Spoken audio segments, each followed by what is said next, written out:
আসসালামু আলাইকুম। লিয়া গ্লাস হাউসের পক্ষ থেকে আরেকটা সিলিংয়ের কাজ নিয়ে আসলাম। আজকে ঈদের ছুটির বন্ধর পর হেল্পার কর্মচারী সবারই বলছিলাম যে মিস্ত্রি সহ মঙ্গলবারে চলে এসো,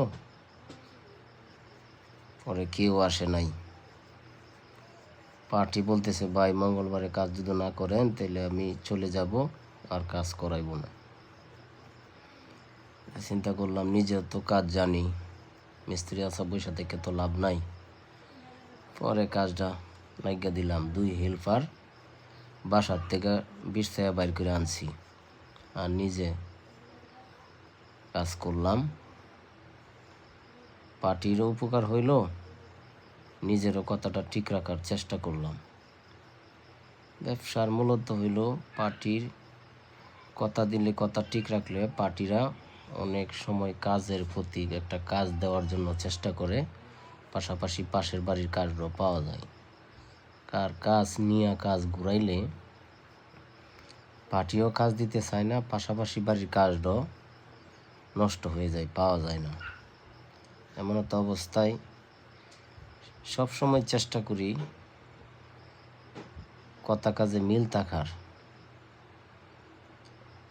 এটা হয়তো নিজে কিছু কাজ জানি দেখা যারা মিস্ত্রির উপরে নির্ভর করে তাদের অবস্থাটা শোচনীয় অবস্থা। প্রায়ই দেখি যে কাজ লোক নাই, কাজ করতে পারতেছে না।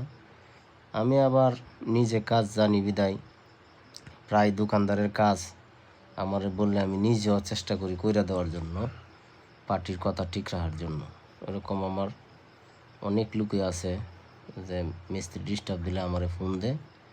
আমি কাজটা জানি, অবহেলা না কইরা, মহাজনগিরি না কইরা পার্টির কাজটা কইরা দিই। নিজের কাজও করি, পার্টির অনেক সময় টেকে গেলে আমি কাজটা উদ্ধার কইরা দিই। আজকে কাজটা ভীষণ না, প্রচণ্ড গরমের কারণে কাজ করা অনেক কষ্ট হয়েছে। তারপরও পার্টি অনেক খুশি হয়েছে। পার্টির খুশি মানে আমাদের খুশি।